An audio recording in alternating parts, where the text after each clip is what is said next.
Security threats are everywhere. But with Xfinity XFi, you're notified of threats to your in-home Wi-Fi network, so all your connected devices are protected. That's simple, easy, awesome. Switch to Xfinity today and get a great offer. You'll get the best in-home Wi-Fi experience with Xfinity XFi. Plus, you'll get advanced security free with the XFi Gateway. That's a $72 value per year. No other provider offers this. Go online, call 1-800-XFINITY, or visit a store today. Restrictions apply. I'll say this for him, he's consistent. Well, he's been so consistent all year. Not the taste, consistency. Consistently, yes. Consistency! Thanks, losers.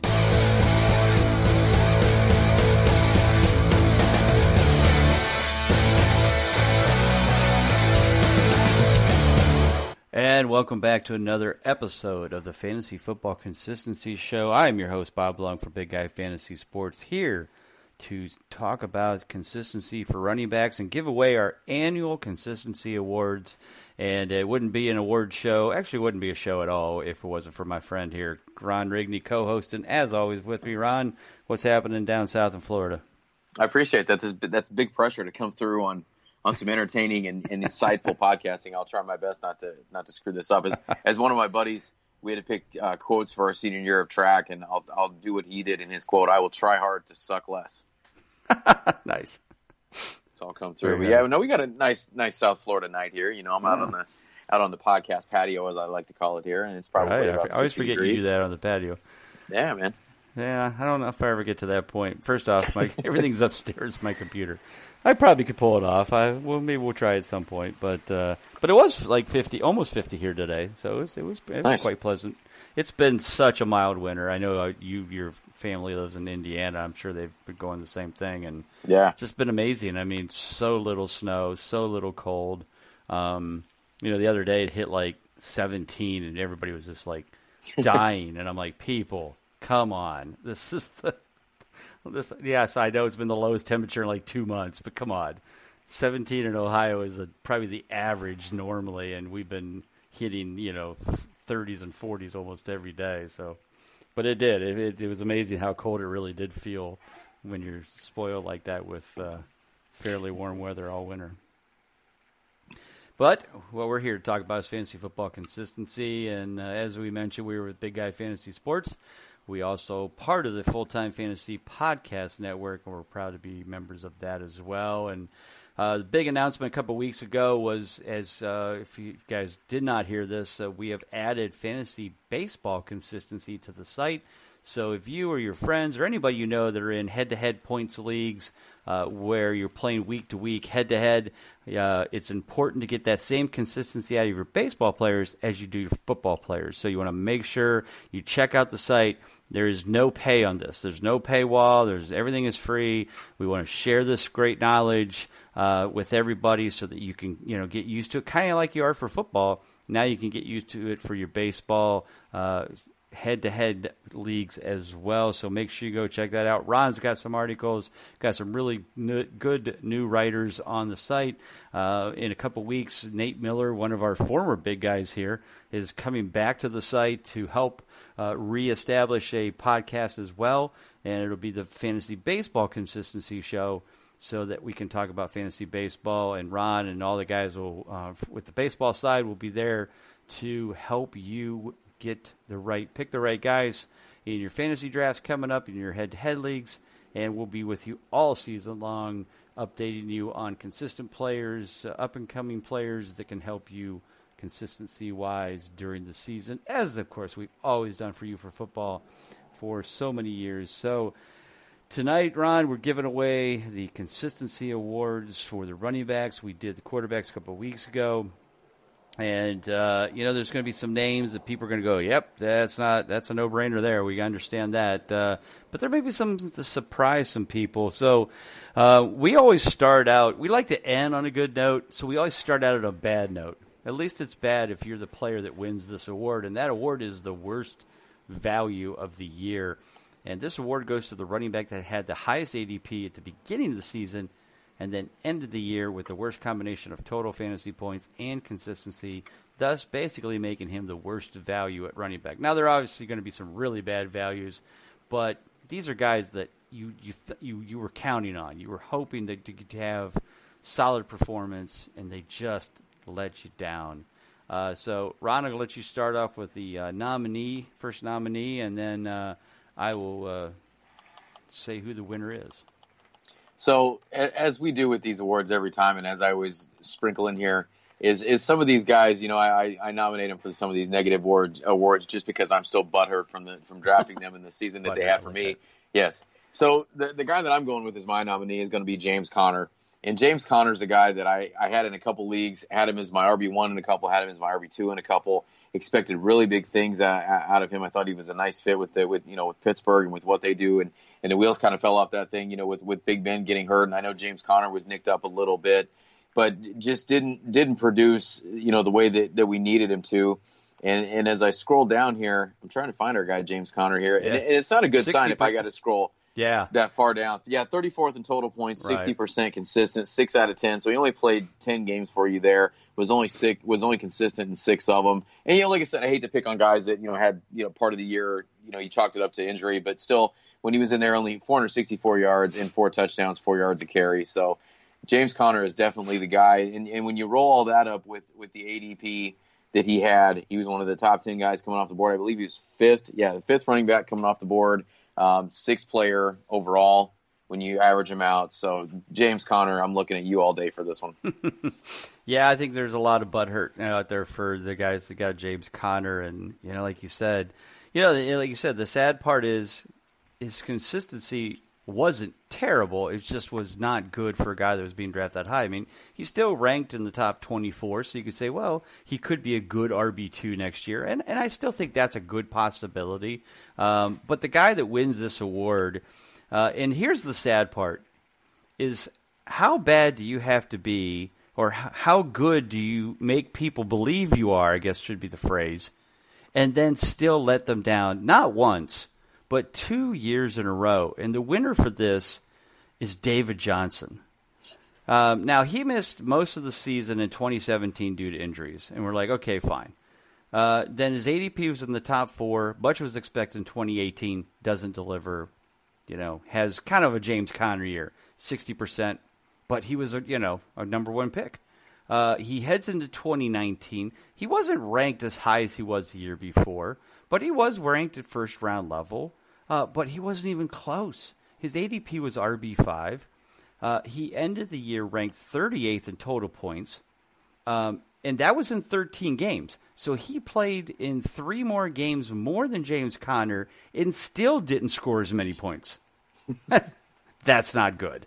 No. Then you throw in the fact that his consistency was only 46%. In the games he did play, which ranked him 30th. Now it looks like he's going to be replaced by Kenyon Drake. So it's really ugly.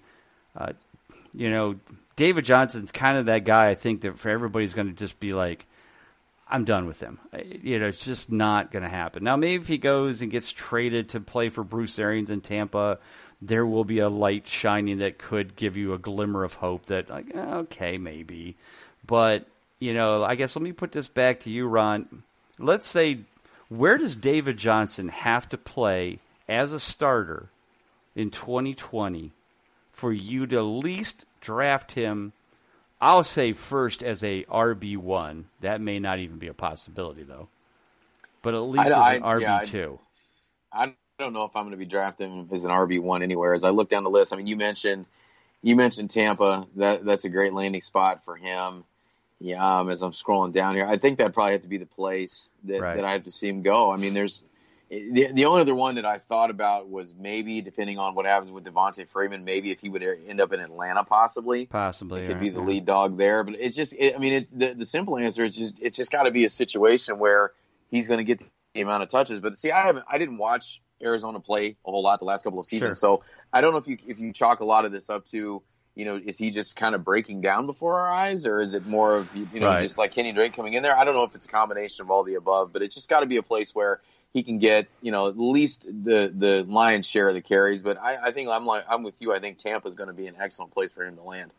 Right, just because of Bruce Arians. I mean, I feel like that's a team that offensively can put the ball, is going to they need to score points because the defense certainly isn't going to stop anybody. depending on, we don't know who the quarterback is. We assume it will be James Winston. It could be Phillip Rivers. Either one is pretty much a wash in my mind. So, that kind of puts that into perspective. So, I don't know. Like you said, it has to be that perfect situation. He has to prove to me and everybody that he's healthy, which has been a problem. So we'll have to see if, David Johnson can at least have an ADP of, going into next year of something respectable enough to be drafted as an RB2. Let's see if we have any early from our boys at Fantasy Football Calculator. And let's see what we've got here for running backs. And survey says David Johnson is all the way down at number 32 right now. That I could deal with. That I could handle. If I get him as an RB3, yeah, if he's in the right spot, looks like he's going to be a full-time starter. Yeah, I can see that. Now, of course, if he becomes a full-time starter, he'll probably move back up the rankings, and his ADP won't be as strong or won't be as low, but we'll just have to wait and see. All right, so let's move on. We go to best value, and this award goes to the running back that had the lowest ADP, or one of the lowest ADPs of the season, but ended the season with best combination of total fantasy points and consistency. There are some good candidates out there. I guess my recommendation, or I'll throw out the nomination, and then Ron, I'll let you announce the winner. I'm going to nominate James White. He year before had a good, solid year, but we kind of thought like once Sony Michel took over later in the year in the playoffs and the Super Bowl that James White's going to go back to just being a third down back only. His ADP was not terribly bad. I think it was probably the mid 6th, 7th round, probably RB 25, 30, somewhere in there. He wasn't an RB2, but at the end of the year, he ends up 80% consistent. Only 18th in total points, missed one game. So that's my nominee. Ron, why don't you tell us who the winner is? James White actually sitting there at RB 28, so definitely returning some value there. Before I get to the winner, just real quick, too, another guy I want to throw out that I think is a definite candidate for this, and that's Aaron Jones. I like to see him a little bit more consistent, but, with him being second in total points, I think we got to mention him here as well. He was all the way down, I believe, the 15th running back off the board, if I remember right. Yeah. Right. So our winner for this, and this is not necessarily an easy one, but Austin Eckler is going to have to be the guy that we're going to go with for this one.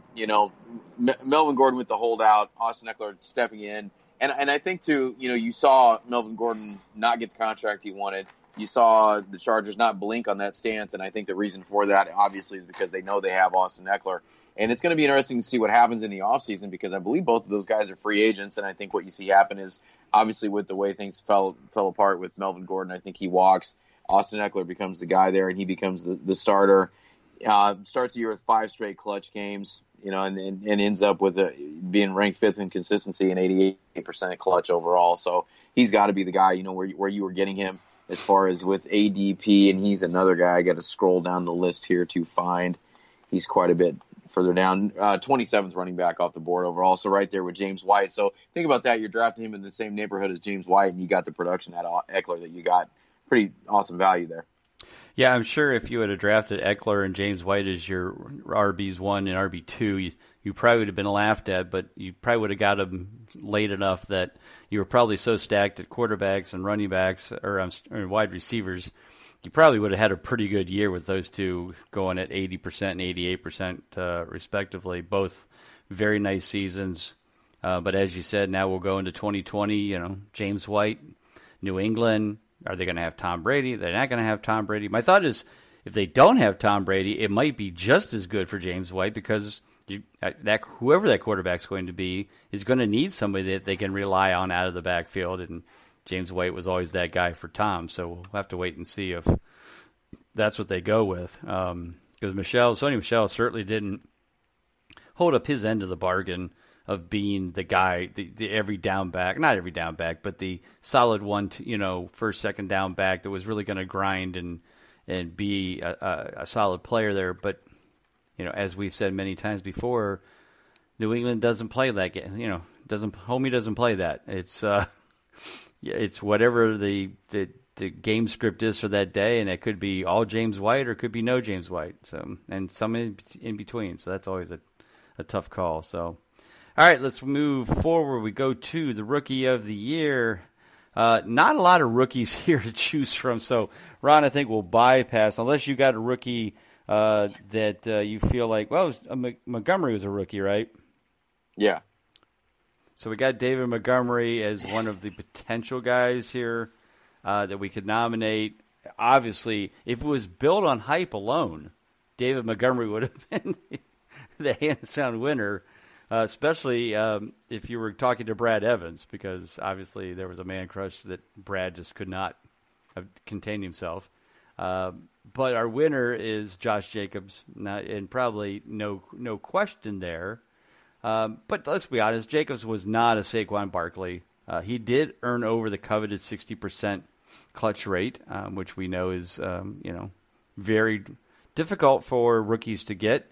It was only 62%, but he still made it over. End of the season ranked 21st in total points, and we believe he'll still be a solid RB2 in 2020. The key is health for this kid. He missed 3 games his rookie year. His consistency ranked 19th overall. His consistency was 18th. What are your thoughts on Josh Jacobs? I feel like there could be a shakeup at quarterback, but then again, I doubt it. Definitely he's loved by John Gruden there.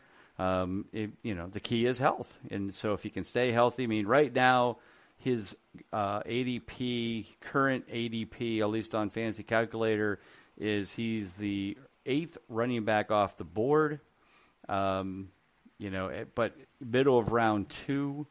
What are your thoughts on that ADP, Josh Jacobs, in the future for him in Oakland, or in Las Vegas, I should say? Yeah, I'm okay with that. I'm fine with taking him there, and if he's able to put up the season that he put up, considering the mess that they had as far as not really being able to throw to anybody except when a tight end is your best option in the passing game. Most weeks their wide receiver one was, I think it was Tyrell Williams. Right. Hunter Renfrow was solid there, so he's another young guy that they've got that could be formulating into something. And we were always curious to see how the Gruden experiment would go, and I got to say it went a little better than I thought it would. But they definitely got some questions at quarterback. I've seen rumors linking if David Carr becomes available, the Chicago Bears are interested in that, which that's an interesting combination. But if he was able to post the season that he was able to post in 2019, despite missing 3 games, despite all the question marks in the offense, I see no reason that he's not going to be drafted as at least your RB. He's fine RB1. If you can get him as RB2, that's money. But yeah, where he's sitting at as far as that ADP, I'm perfectly fine with that. Right. Even though I'm looking at this ADPs on Fantasy Calculator, and I started going, why is Zeke at 301? Somebody tell me. I don't know. Did you see that? I did not see that. That's because I'm looking at the top, the top 10 running backs, ADP wise. It's McCaffrey, Barkley, Cook, Chubb, Kamara, Fournette. Then I started thinking, wait, where the hell is Zeke? Zeke is RB12 301. I don't know why. Aaron Jones is at 212. That I could maybe give a little, kind of like, okay, yeah, he wasn't that consistent. You never know, Matt LaFleur, blah blah blah, but. Zeke at 301? Gosh, I wish I could draft today for that. I'll take Zeke at 301. McCaffrey at 101. Unless we missed the offseason story where he's gotten in some trouble and he's been suspended and I've just been living under a rock or something. I would be hard-pressed to believe that we've missed something like that. I mean, between you and I think, most just Twitter alone would be set on fire if that was happening. Anyway, we'll see what happens with that. All right, so we move on here. We go to our next award. It's called the Clutch Less. And this award goes to the running back that ends the season with a high ranking in total fantasy points, but his consistency was lower than expected, therefore making him look a little more valuable due to the high points rank than he may have been worth to his actual fantasy teams. And Ron, I'll just let you announce the winner because you spoke about this guy already once tonight. And I think this was the guy that we definitely want to just make sure people realize, why he gets this award and what to kind of keep an eye out for him in 2020. Yeah, and it's a tough one too, and we've talked about him quite a bit, and that's Aaron Jones. I mentioned him earlier as far as sitting there in second in total fantasy points, which is great, but 11 out of 16 consistent. So we're looking at the top of our rankings, and if you've been following us for a while, you know those guys you see at the top. You want that clutch rate to be in that 80s and 90s for these guys that you're drafting in your first couple rounds. You want them to show up every week. That's the name of the game with what we do here. He's sitting there at 69%, sitting there ranked 12th as far as our clutch rankings. So, second total points, 12th overall in clutch.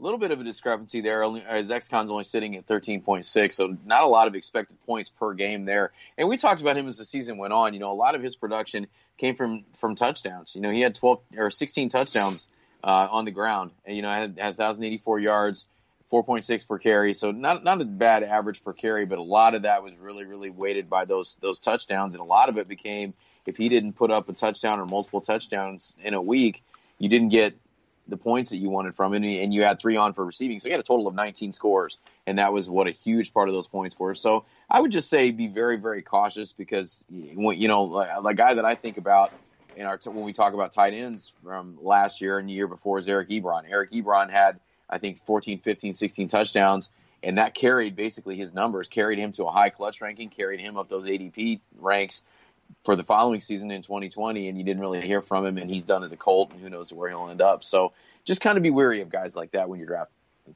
Right. Another guy I'd just like to throw out that, again, really could have been a nominee for this, but because Aaron Jones' fantasy points rank were so high, I felt like that was the winner. But, Joe Mixon is getting a lot of love based on his second half of last year. When you look at his numbers just on our charts, you see 13th in total points. Okay, that's respectable, but only 56% consistency, which ranked him 22nd. But, his ADP in this, at least fantasy calculator right now, is beginning of the second round, number 7 overall. Let's say we move Zeke back up for good measure, but he's definitely in the top 10 no matter how you adjust these rankings. And I think it's because second half of the season, last 9 games, he goes 7 for 9. But we got probably a rookie quarterback coming in. Dalton could be on the move. What are your thoughts on Joe Mixon? With a rookie quarterback, I'm sure they're going to want to get Joe Mixon involved. But can they, is that going to work out well, with a rookie rookie quarterback and, not a great offensive line in Cincinnati. What are your thoughts on Joe Mixon as we move forward? Let's say they get Joe Burrow and Dalton moves. That pretty much puts Burrow in the starting spot. How are you feeling about Joe Mixon as a RB1 for your fantasy team? I mean, he's right there on the border. He's right there on the cusp as far as what I would want for an RB1, RB2. Only missed 1 game last season, played 15 out of 16, still posted respectable numbers, 5 touchdowns on the ground, 3 through the air, 4.1 per carry. So that was a little bit higher than I expected him to be because everybody talked about how terrible the offensive line was going to be. They lose A.J. Green. So, if they end up bringing A.J. Green back, if they can put a few weapons around, Tyler Boyd has proven to kind of step up, and he kind of has filled that wide receiver 1 spot and done it very well, considering the guy he's filling in for is A.J. Green. It almost, I don't know if I'm too worried if Joe Burrow steps in. I mean, the season he had last year, I mean, I know, it's a rookie quarterback, but we've seen some of these rookie quarterbacks come in and play pretty respectably, depending upon the weapons they have around him. So I think if they can put some weapons around Burrow, I think I'd be okay with it. But I think, it's kind of what we talked about, before with him, heading into the season. Is he going to be able to do it behind that line? And he was able to put together a pretty nice season. So I don't know if I'd feel great about it, but if I had to go that route, I think I'd just kind of grit my teeth and be okay with it. Yeah. Okay. Yeah, I'm kind of the same boat. I mean, I've never been a big Joe Mixon fan, so I think it's going to come down to, once everything settles. So now we're looking at mid-June where Joe's ADP is really going to end up. My thought is he'll move more into a late RB1, early RB2, not number 7 overall, but more like 13, 14. That's what I would see him. That where I think I would rank him. I mean, his consistency ranking only has him 20th. And like I said, if if you just played out those last 7 out of 9 games.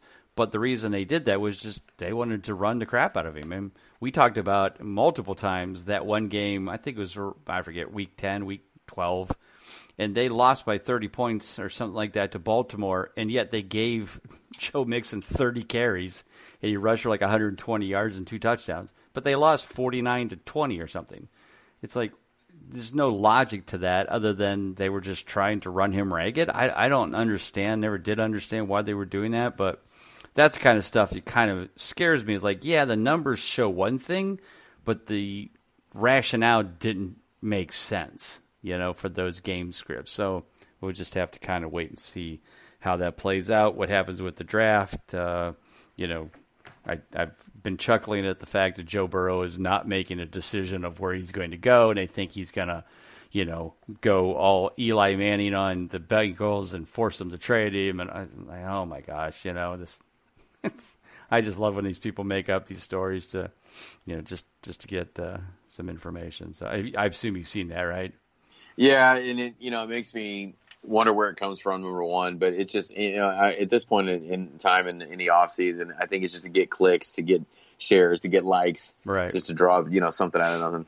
Right, just to stir up some crap. So, all right, so we go to the other side of this award, and we go to the Clutch More, and this goes to the running back that ends the season with a low ranking in total fantasy points, but his consistency was higher than expected, therefore making him look less valuable due to the high points rank, but he was actually worth more. Ron, I'll let you throw out our nominee, and then I'll come back with the winner. So the guy that I had was going to be Devin Singletary, and Devin Singletary is a guy and there's not a huge discrepancy between the numbers that he put up, but he finished 32nd in total points, but he finished 21st, just outside the top 20 as far as our clutch ranking with 58%. So he was 7 out of 12. He did miss a couple of games, and I think that'll kind of be the norm for him because he's not a huge back, but just the way he plays fast, making guys miss. Guy I really like going into next season and beyond, but just didn't put up a ton of fantasy points, but definitely was there as far as a guy that if you had him, especially in your flex spot, you got production out of him week after week, and you got maybe that 10, 11 points you needed out of that flex spot out of him. Right. The winner, though, is the guy we've already talked about again tonight, and that's James White. He had an outstanding 2018. As I mentioned before, but we thought Sonny Michel was going to take over, but it didn't happen because, once again, James White is Tom Brady's security blanket, and he ended the season tied 7th in total points. He was ranked tied for 7th in consistency with 80%, while he was only ranked 18th in total points. So didn't have the high total points. I'm sure he'll go into next year probably forgotten again. We'll just have to, again, wait and see who's going to be the quarterback. We assume it's Tom, and if it is, then we definitely want to at least kind of keep James White in the back of our mind, especially when we're in that RB3, RB4 in a PPR format. He just puts up points pretty consistently, as he's proven the last couple of years. So definitely love James White. Didn't really buy into that he was going to do it again because he really had never done 2 seasons in a row like that. He's had some solid seasons where he would be pretty consistent, but then the next year they would kind of change the philosophy and change the thing. We have to see what kind of passing targets that they get, passing weapons that they get in New England for Brady that can help outside of Edelman. We've heard all kinds of talk of maybe A.J. Green, some of these wide receivers going to New England in the offseason or in free agency, so we'll see what's happening. I saw an A.J. Green once out of Cincinnati article already this week. All that, like you said, all that stuff's going to start, being brought up because, free agency is going to start here in about, 2 weeks? Is it March 7th? I think it's. That sounds right. It's creeping up. It's getting pretty quick. So, I'm sure we'll start hearing the rumors of who's going to go where because there's always people that have already made the decision and all they have to do is wait for the day to actually sign, but they'll make the announcement, or somebody will, quote, leak it out per sources. So I haven't heard anything yet, at least, but I'm starting to hear some, this person wants out of here, this person wants to move there. So we'll have to wait and see. But James White, certainly will have some value. So, all right, so let's move on to the Clutch Comeback Player of the Year. This goes to the running back that ended 2018 with a poor ranking, but in 2019 they proved themselves worthy and had a nice little comeback. And Ron, I know this guy's a favorite of yours, so I'm just going to let you announce the winner because I've just never been a fan of this guy. And damned, of course, when I finally just pitch it in and give up on him, he proves me wrong and actually has a pretty consistent, a very solid season. And I think, too, this is the logical choice. I think this is the guy you handed to, even though I know you handed it over begrudgingly, Bob, but we gave him the award in this I do, category. But he earned it. He did. You gotta give the man respect, give him a little tip of the cap there, because he did. I mean, got to give credit where credit's due, and this is the guy too that and you have every reason to feel the way you do, because this is a guy too that I think we weren't too big on years prior, and that's Leonard Fournette. And I talked about it when we were coming into last season. At the beginning of the season last year, I read a nice piece on him on Bleacher Report about him growing up and devoted himself to his training. And I think he moved to Wyoming to do it, and moved away from his family, and he's he committed. And I think it was kind of cool to kind of see him grow up in that way. And it definitely paid off. And it's something whether it helped more so with his attitude, more so with his health, more so with both, because that was kind of the knocks on him, where he was a knucklehead that you didn't know what you were going to get from week to week, and injury-wise, you didn't know what you were going to get from week to week. But it seems like his commitment on that level has kind of put it all together. So 7th in total points, 93% consistent, sitting there 4th as far as our clutch ratings, in 16 points as far as his X consistency. So you could expect production from him every week.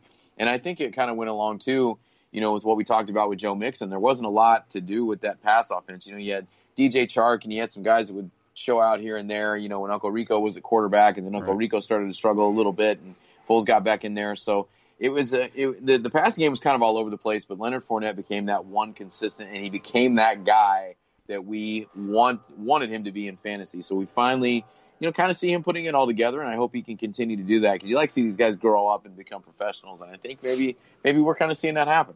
Right. So as we look forward to 2020, we assume that his role doesn't change. That really the key is the quarterbacks. Are they going to keep Uncle Rico? Are they going to let Nick Foles take over? Are they going to go completely off the wall and get a rookie? It's really weird how all of a sudden that's just changed drastically, that they gave Nick Foles this big contract, and he misses some games. Uncle Rico, Gardner Minshew takes over, has a decent start, doesn't, kind of starts falling apart, later in the year. Foles come back in, doesn't do anything. What are your thoughts?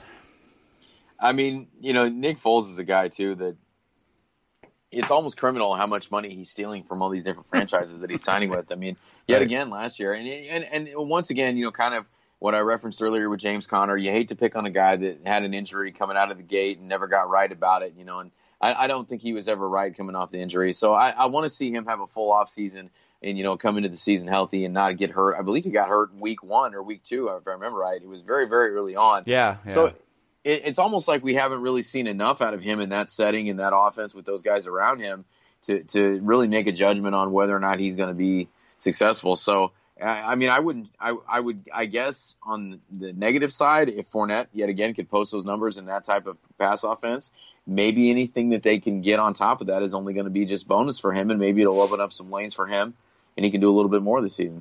Right.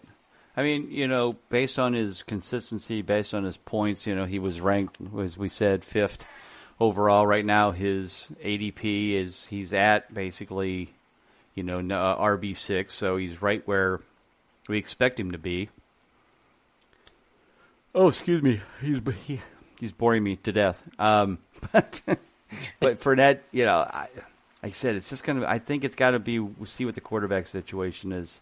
I'm just afraid that they get in a rookie and then all of a sudden we've got, but they brought in Gardner Minshew and that seemed to work out well. So I think that they'll continue to feed him the ball. I think he's a safe pick. Which is something I didn't think I'd ever hear myself say in a sentence in my lifetime, that Leonard Fournette would be a safe pick in the middle of the early or in the early second round, but he really is. And, so if you have a late round pick and, you're at the turn, you should be able to go, top wide receiver and then Fournette. I think that's a good turn to make. So, all right. So we come down to the big finale. Got about 10 minutes left, so we're ahead of schedule here. That's always good. We can kind of take our time with this. But the clutch MVP, and we've never had a repeat winner. At least I don't remember one in quite a while. But we did this year, and it is Christian McCaffrey. And if you remember back in 2018, it was a very difficult decision of picking McCaffrey because you had, Zeke and Barkley, kind of right there with them, and you could have made a case for Zeke because he had a great second half, and Barkley had a great rookie season, and so there was a lot of reasons. But in the end, I think we picked McCaffrey because he kind of had the best of everything. He was right up there in points. I think he was second. He was tied for first in consistency. He was, I think, first in X consistency, and so I think that's why we picked him. This year wasn't even a competition, as we all know. It wasn't even close. Since David Johnson went over 400 points, we haven't had anybody in a while hit it. He not only went over 400 points, he destroyed 400 points and finished the year 468. He was 158 points ahead of second place. I mean, that's basically 3 or 4 extra weeks of, just typical consistency numbers. I mean, if you're looking at a 10-point average, that's 15 weeks. So it almost was like another person. I mean, we had to see it. If you looked at 158 points in our rankings, we have 150 for Devin Singletary, 160 for Tariq Cohen. So, I mean, basically, he was a whole player. And that's as amazing as he was. Of course, 93% consistent because he missed 1 week. I think it was like week 3 or something. He only had 7 points, and it was just a weird week and a weird scenario. After that, just turned it back in and kicked ass the rest of the year. X consistency, 27.51. Second place was 19.56, and that was Dalvin Cook. At this point, obviously, McCaffrey is sitting at the top at the 101 spot. I really can't imagine that someone's not going to take him at 101. Is there any reason to question that we don't take him at 101 at this point going forward? I always hate to take the guy at 101 after he has a monster year because you always feel like there's just going to be a letdown. I mean, David Johnson was a letdown after his huge year. But McCaffrey's done this twice now. This is back-to-back seasons.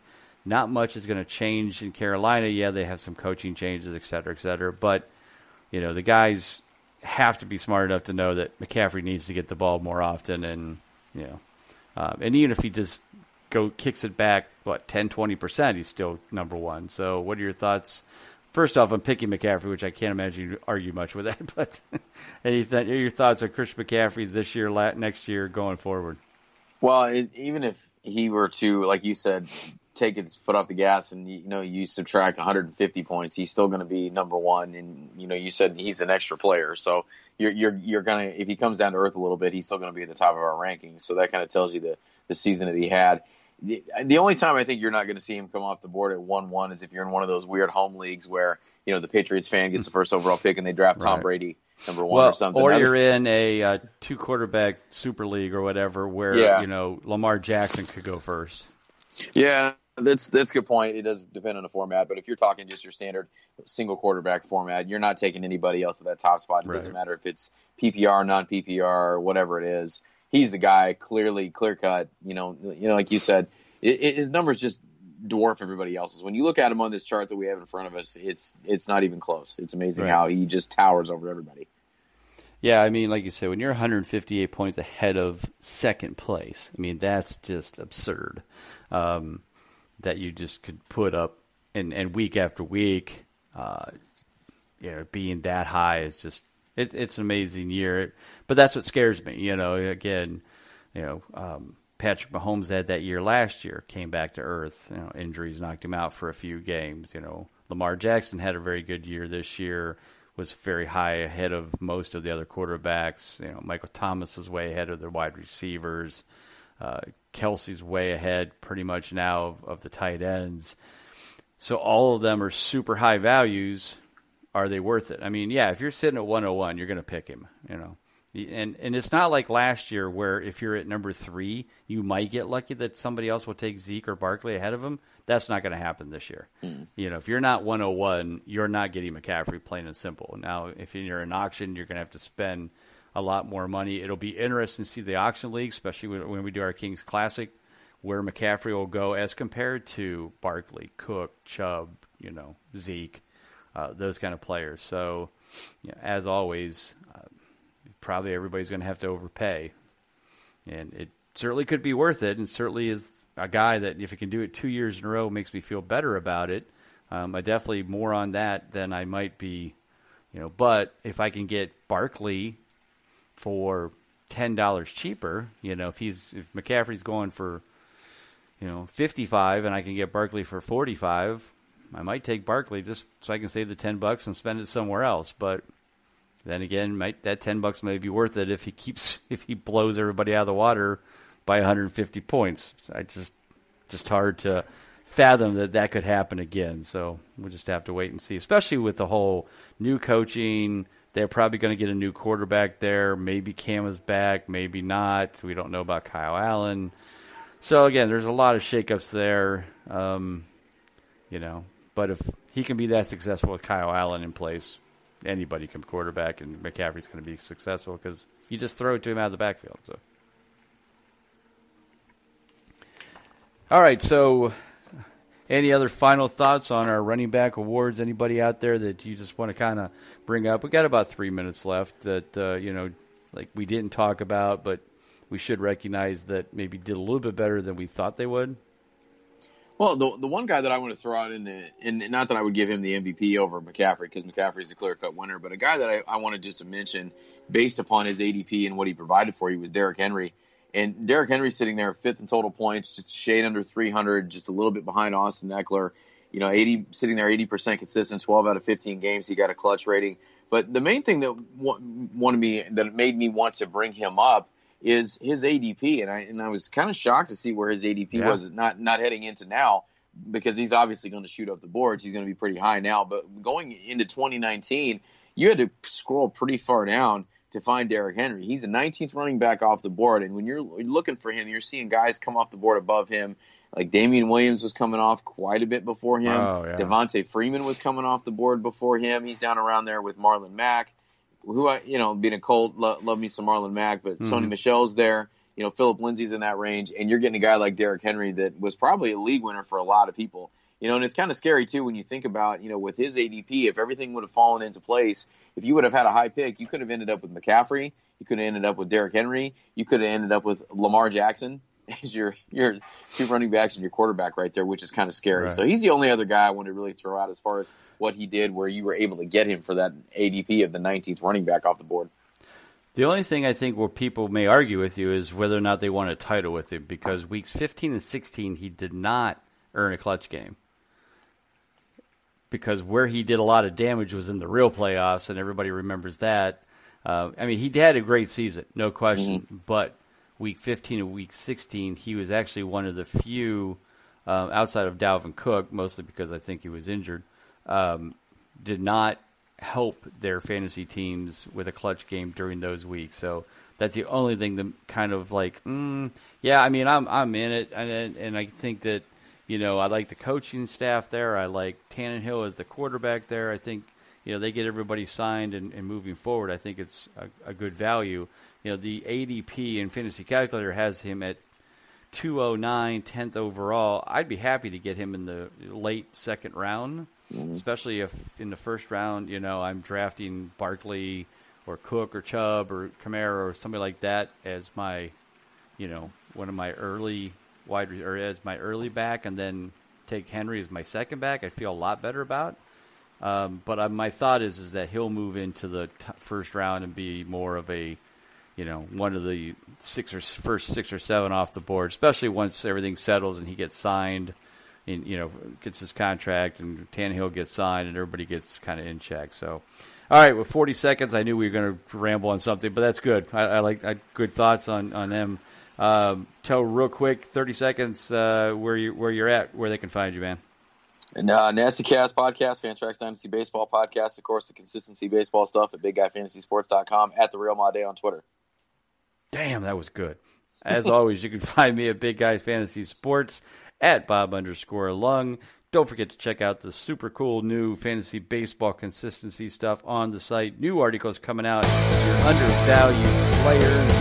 You know those are always a great find. Consistency versus ADP. Have a great week. We'll see you next week. God bless. Fresh cracked egg, sausage, melty cheese, and a toasty English muffin. Honey? I appreciate you repainting our living room, but you're so into your McDonald's sausage McMuffin with egg, you've also painted the sofa, and the fish tank, and the cat. Teal does bring out Mr. Pickle's eyes. Right now, buy any size McCafe Premium Roast Coffee Sausage McMuffin with egg or McChicken Biscuit and get one for $1. Price and participation may vary, valid for item of equal or lesser value. For a limited time. I'm Kelly Testy, the president of the Law School Admission Council. We're working to make a legal education accessible for everyone. If you're thinking of applying to law school, the Law School Admission Council offers free LSAT prep tools, practice exams, and many other products and services to help you in your law school journey. Make a difference in the world. Visit www.discoverlaw.com today.